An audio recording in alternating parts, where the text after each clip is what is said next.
Dodo Kamba, victime d'un empoisonnement. On va le savoir aujourd'hui. C'était dans quelles conditions il a failli laisser sa vie. J'ai connu ces sérieux problèmes de santé où c'est vrai que j'étais empoisonné, mais bon, c'est très compliqué de le dire si haut. Et, vous voyez, par exemple, le Haut Conseil, vous voyez, c'est lié directement à un parti politique où on appelle des gens à intégrer. Voilà, parce que nous avons l'idée de mettre les pasteurs dans des têtes, enfin, la tête de certaines communes et tout ça. C'est pas notre vision. Ça, ce n'est pas. Vous n'êtes pas dans ça. Non, mais c'est pas ça la religion, en fait. Tout. Parce que, au fait, le Haut Conseil, c'est une plateforme. Oui. Qui existe comme toutes les autres plateformes qui s'est créée. Mais l'Église du Réveil est une confession religieuse reconnue par le ministère de la Justice et par le protocole d'État. Des hommes de Dieu qui sont directement versés dans la politique avec la cupidité, je le dis, parce que moi aujourd'hui, je ne suis pas contre que le pasteur postule pour devenir député, chercher des postes ministériels et autres. Je ne suis pas contre. Mais moi, je pense que la première vocation d'un pasteur, c'est le travail dans l'Église. C'est tous les jours que nous avons de gens qui n'apprécient pas notre apostolat, notre manière de fonctionner. Mais bon, en tout cas, je ne me donne pas la peine de connaître qui m'aime, qui ne m'aime pas. Congosa Télévision, chaîne Yabana Mboka. Abonnez-vous massivement pour suivre toutes les informations sur la République démocratique du Congo. Congosa Télévision, chaîne Yabana Mboka. Bienvenue à tous. Quel rôle nos princes de l'Église jouent dans la vie politique nationale, dans la vie sociale, dans la vie spirituelle de la République démocratique du Congo? Comment nos princes de l'Église conduisent aujourd'hui les masses? Quel rôle jouent-ils dans tout ce qui se passe de plus important dans notre société? Nous avons invité ici, il y a quelque temps, le président des églises du Congo, fraîchement élu à cette assemblée extraordinaire, en remplacement de Sonny Kafuta. Il s'est passé beaucoup de choses. D'abord, la mise en place au niveau de la CENI du président Kadima. Ensuite, le même président, c'est-à-dire Dodo Kamba, victime d'un empoisonnement. On va le savoir aujourd'hui. C'était dans quelles conditions il a failli laisser sa vie. Comment ça se passe avec ses collègues? Comment évolue-t-il justement cette situation à l'est de notre pays? Ils ont organisé, il n'y a pas longtemps, une messe, ou plutôt des séances de prière au niveau du stade des Martyrs, ici à Kinshasa. Flop ou réussite? Pourquoi ça n'a pas pu fonctionner alors qu'il y a aujourd'hui beaucoup d'adeptes qui se réclament des églises de réveil? Voilà, des questions, surtout des interrogations. Avec notre invité, on vous appelle président ou pasteur? Pasteur, c'est un dénominateur commun. Oui. Mais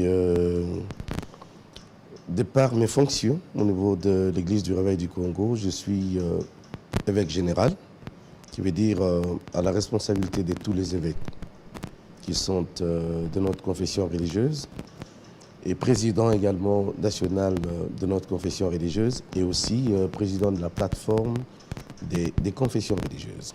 Et vous êtes aussi pasteur de votre église qui s'appelle Église Sacerdoce Royale, qui regroupe combien de membres aujourd'hui, à peu près? Oh, quelques milliers. Hein, des milliers, ouais. Avec de succursales à l'intérieur du pays? Tout à fait. À l'intérieur du pays comme dans d'autres pays aussi. Ah, à l'étranger aussi? Tout à fait. D'abord, question pour savoir un peu comment vous allez, parce que vous avez donné des sueurs froides depuis quelques temps, des publications quasi partout. Dodo Kamba, le président Kamba, empoisonné, priez pour lui. Qu'est-ce qui s'est passé? Il est vrai que je suis passé par une expérience très amère. J'ai connu ces sérieux problèmes de santé où c'est vrai que j'étais empoisonné, mais bon, c'est très compliqué de le dire si haut. Mais l'essentiel est que j'ai eu des soins appropriés et pour l'instant, je me sens mieux. Mais c'est quelque chose que je n'aime pas. C'est quoi cette culture d'empoisonnement qu'on est en train de vivre depuis quelque temps dans le milieu religieux? Je ne dirais même pas dans le milieu religieux seulement, oui. C'est pratiquement une méthode mauvaise que les Congolais, depuis un certain moment, ont adoptée. Ça se passe presque dans chez les politiques. Domaines. Il faut, oui, absolument. Beaucoup chez les politiques. Mais là où c'est étrange quand même, ça ne devait pas se retrouver au milieu des enfants de Dieu, des pasteurs et tout. Mais bon, après, on ne sait pas très bien quelles sont les intentions dans les cœurs de plusieurs personnes. On fait avec. Qui en veut à Dodo Kamba? Je ne sais pas. Il faut admettre que c'est tous les jours que nous avons des gens qui n'apprécient pas notre apostolat, notre manière de fonctionner, mais bon... en tout cas, je ne me donne pas la peine de connaître qui m'aime, qui ne m'aime pas, mais le plus important, c'est ce que moi je donne. Aussi longtemps que je peux avoir mon amour en place envers le commun des mortels, envers tout le monde, pour moi, ça me suffit, je me réjouis. Après cette preuve, qu'est-ce qui motive aujourd'hui à parler? C'est quoi le... Allez, on peut dire coming up dans cette affaire qui a attristé plus d'une personne? Parce que vous n'êtes pas quelqu'un de foncièrement mauvais, Dodo Kamba. Peut-être je ne serais pas... Je suis mal placé de le dire. Ce sont peut-être deux personnes qui me voient, qui peuvent juger ce que je suis en réalité. Mais je pense que de ma petite modeste vie, je sais vivre... En harmonie avec les gens. Tout à fait. Je sais vivre dans la société en parfaite communion avec le mien, avec mon prochain. Je ne sais pas très bien. Est-ce que l'arrivée des Dodo Kamba à la tête des églises de réveil, ça n'a pas suscité beaucoup de jalousie, animosité chez vos collègues? Parce que vous êtes jeune, aujourd'hui vous trônez à la tête de ces églises. C'est à la fois beaucoup de business, beaucoup d'influence. Hein, vous pouvez prendre votre téléphone et vous appeler le président de la République. Tout ceci ne met pas tout le monde d'accord. Il est vrai qu'on ne sait toujours pas juger les intentions qu'il y a dans les cœurs de plusieurs personnes. Mais comme je l'ai dit, l'essentiel pour moi, c'est de pouvoir travailler de mieux en mieux pour racheter, si c'est possible, la confiance de plusieurs personnes dans ma manière de vivre. Mais il est vrai que nous ne mettons pas tout le monde d'accord. Ça ne date pas d'aujourd'hui, mais on essaye de faire avec, comme je le dis.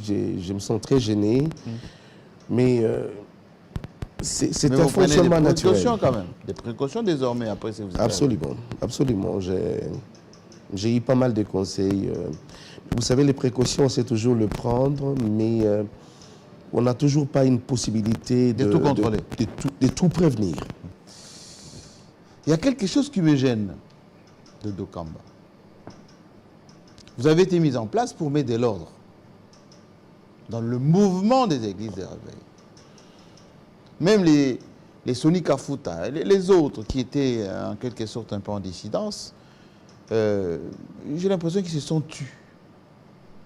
Mais comment expliquer que vous êtes moins populaire aujourd'hui? Et pour preuve, au stade de martyr, il n'y avait pas du monde. Merci beaucoup. Il y a...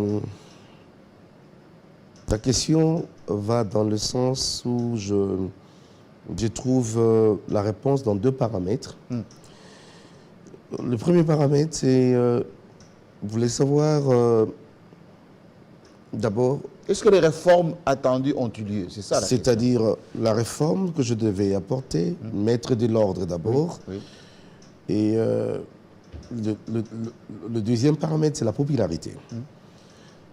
Premièrement, mettre de l'ordre, c'est un travail que nous avons commencé. Jusqu'ici, nous avons rencontré quelques soucis. Des sérieux soucis, d'ailleurs. Pas de santé, ça, on en a parlé. Non, pas de santé, des soucis, vous savez... D'organisation.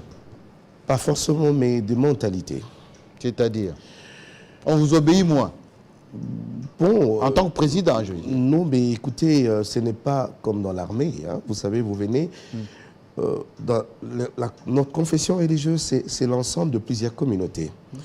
Vous venez avec de nouvelles bases, la réforme, d'ailleurs plusieurs réformes qu'il faudrait apporter à plusieurs niveaux d'ailleurs. Mais ça prend du temps, parce qu'il faudrait faire accepter d'abord certaines idées qu'on amène, un certain nombre d'aménagements. Il y a des gens qui appréhendent mal nos approches, mais jusqu'aujourd'hui, je peux dire que le pasteur cachette, ne respecte, enfin, ne comprenne pas pour intégrer. Je vous donne un exemple. Est-ce que c'est, excusez-moi du peu, la philosophie, les obédiences ou tout simplement le leadership? C'est la philosophie. C'est la philosophie. C'est la philosophie, la pensée ou la vision. Oui. Lorsque la vision vient casser de certains intérêts, un mode de vie où quelques-uns se plaisaient, il faudrait apporter du nouveau. Il faudrait prendre des mesures qui paraissent draconiennes, mais qui vont dans le sens de remonter la crédibilité et les témoignages de l'homme pasteur. Ça touche un tout petit peu à la personnalité de certaines personnes. Ce sont là quelques problèmes que nous avons. Quelles sont ces habitudes-là qu'il faut changer? Je vous donne un exemple. Oui. Je parle de valeurs de famille. Il y a certains mariages qui ont été cassés comme ça, ou des divorces consommés, là où on n'a pas eu des éléments probants qui prouvent. Qui pouvaient conduire à la séparation. Tout à fait. Et un Qui pasteur justifie. a encouragé ça. Qui justifie. Et beaucoup de cas de ce genre, il y a certaines pratiques qui tendent à déshonorer l'homme pasteur, qu'on ne sait pas crier à haute voix. On le traite d'abord à notre niveau dans des conférences. La des moralité, rencontres. la cupidité. Tout à fait. Ces choses, lorsqu'il faudrait tabler et le régler et sortir dedans des sanctions contre certaines personnes qui, elles, estiment qu'elles sont intouchables pour avoir fait beaucoup d'années dans le ministère. Lorsque vous touchez ce point, il y a quelques-uns qui crient à haute voix, c'est nos vies qui sont en train d'être touchées. Alors, il faudrait aller lentement avec ça et trouver de voies et moyens pour faire comprendre les intérêts de ces choses. Quand vous êtes comme ça, Dodo Kamba, est-ce qu'on vous obéit en tant que président ou en tant que leader spirituel? Je suis en train de venir. Allez-y. Il faudrait poser les bases. Et en le posant, on rencontre pas mal de soucis. Et après, ça vous rend moins populaire lorsqu'il faudrait trancher. Sans beaucoup trop de sentiments, ça pose problème. Il y a des gens qui vous voient déjà comme quelqu'un qui vient avec des idées très magistrales, et puis ce sont des jugements pour quelques-uns. Alors, ça demande du temps. Ce n'est pas du jour au lendemain qu'on arrive à régler ce genre de problèmes. Est-ce que ça vous a fait reculer? Vous savez, aujourd'hui, l'Église catholique a quelques siècles d'existence. Absolument, plusieurs. Ce sont ces églises elles ont connu ce genre de problèmes. Des schismes, oui. Tout à fait. Mais jusqu'à ce qu'on arrive à une certaine performance, qu'on présente quelque chose qui soit beaucoup plus taillé et acceptable par tous. Mais est-ce que Dodo Kamba est venu perturber les business des gens? En quelque sorte, ça dérange. Mais vous savez, il y a certaines choses, je peux le dire à ma propre honte, mais ce n'est pas sur le plateau que je saurais tout détailler. Oui, je sais, vous êtes très diplomate, très enrobé, on va dire. Mais j'ai dit que j'ai quelques soucis à l'intérieur. Il y en a qui pensent que je manque du respect à quelques-uns lorsqu'il faudrait donner ma position face à certaines décisions qu'il faudrait prendre. Mais je ne savais pas que ça pouvait faire aussi mal. Est-ce que vous avez les moyens de contrainte de Dodo Kamba, président de Réveil? Aujourd'hui, nous n'avons qu'un seul recours, c'est l'accompagnement du gouvernement via le ministère de la Justice d'abord. Le ministère de l'Intérieur viendra après. Okay. Parce que c'est le ministère de tutelle qui a qui dois l'agrément. notre responsabilité, oui. Donc, nous avons besoin d'une collaboration qui soit beaucoup plus franche et étroite avec ces ministères. C'est là où ça traîne un tout petit peu, mais sinon, on est en train de travailler, de balayer. Je crois que le jour qui vient, on va présenter une monture qui pourra signifier ce que nous sommes. Où est le parallélisme entre les hauts conseils avec le pasteur? Il ne faudrait pas qu'il y ait un mélange de choses. Le Haut Conseil, il n'y a pas d'ambiguïté. Du tout, parce qu'au fait, le Haut Conseil, c'est une plateforme qui existe comme toutes les autres plateformes, qui s'est créée. Mais l'Église du Réveil est une confession religieuse reconnue par le ministère de la Justice et par le protocole d'État, tandis que le Haut Conseil, c'est une plateforme. Où est la hiérarchie? Il n'y a pas de hiérarchie. Non, mais c'est la confession religieuse qui est au-dessus. C'est la confession religieuse qui représente en tant qu'interface auprès de l'État. Du gouvernement. Et avec, qui interagit même avec les organisations internationales. Donc, donc les plateformes peuvent exister. Il y en a plusieurs. Hein. Il y a beaucoup de pasteurs qui ont des plateformes.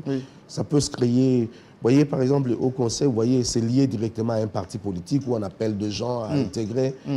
Voilà, parce que nous avons l'idée de mettre les pasteurs dans des têtes, enfin, la tête de certaines communes et tout ça. Ce n'est pas notre vision. Ça, ce n'est pas. Vous n'êtes pas dans ça? Non, mais ce n'est pas ça la religion, en fait. Ça, c'est autre. Au fait, le Haut Conseil, je ne vais pas m'attarder là-dessus. Hein. C'est une plateforme, et d'ailleurs, le document. L'instituant. En fait, l'instituant, c'est-à-dire l'arrêté que le Haut Conseil a, dit clairement que c'est une organisation non confessionnelle. C'est-à-dire avec ça, d'accord. Oui, c'est non confessionnel. Vous pouvez vous renseigner, c'est ça. Alors nous sommes une confession religieuse avec des limites. On ne peut pas nous voir franchir de certaines limites. Et je donner des bons d'ordre. Je ne peux pas le faire parce que, en tant que confession religieuse, il y a un certain nombre de règles qu'il faudrait respecter de manière aussi... l'équité, l'impartialité, etc. Voilà, toutes ces choses. Donc, nous devons tenir compte de ces éléments. C'est que nous ne faisons pas la même chose. Hein, vous comprenez, on n'a même pas de comparaison à amener là-dessus. Mais j'apprécie à sa juste valeur le travail que tout le monde peut faire à son niveau. Et cette plateforme a ses idées que j'apprécie. Je pense qu'elles sont bonnes. Ils peuvent évoluer de cette manière-là. Président Kamba. Sans toutefois enfreindre à ce que nous avons comme vision et idée. Président Kamba, le pape est arrivé ici. Il était offusqué de constater que vous, les religieux, les chefs religieux, et d'ailleurs vous empruntez beaucoup maintenant les looks, l'accoutrement des catholiques, je ne sais pas si vous avez les autorisations, vous êtes maintenant déversé dans le business, dans la luxure, c'est le terme qu'on peut utiliser, c'est que la Bible dit les choses du monde. Est-ce que le message qui vous a transmis est capté comme tel, ou bien vos habitudes...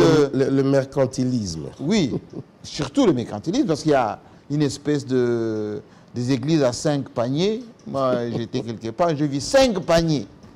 Et vous avez des intitulés par panier. Le pape ne veut pas tout ça. Il vous a dit, sortez de tout ça. Est-ce que le message a été capté par les religieux congolais?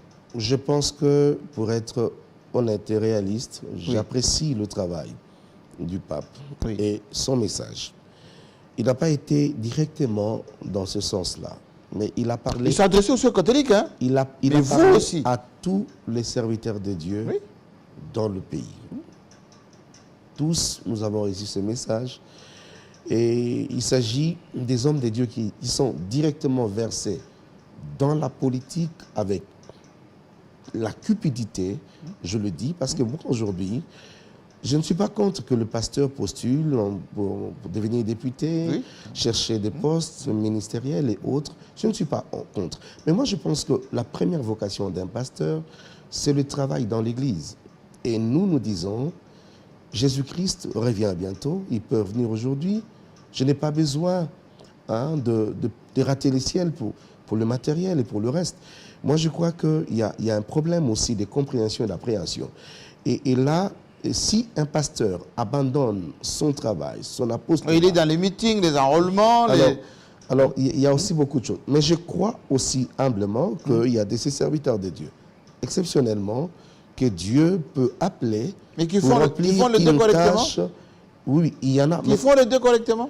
Non, ce n'est pas tout le monde. Ce n'est pas donné à tout le monde. Malheureusement, c'est là où il y a beaucoup trop de bavures, beaucoup trop de choses qui déplaisent. Vous les dites. Mais honnêtement, je pense que lorsqu'on est versé dans la pastorale, en tant que serviteur de Dieu, clergé, berger, évêque, vous devez respecter le principe et l'éthique au niveau de l'Église. Prêcher la bonne nouvelle, parler aux gens de Dieu.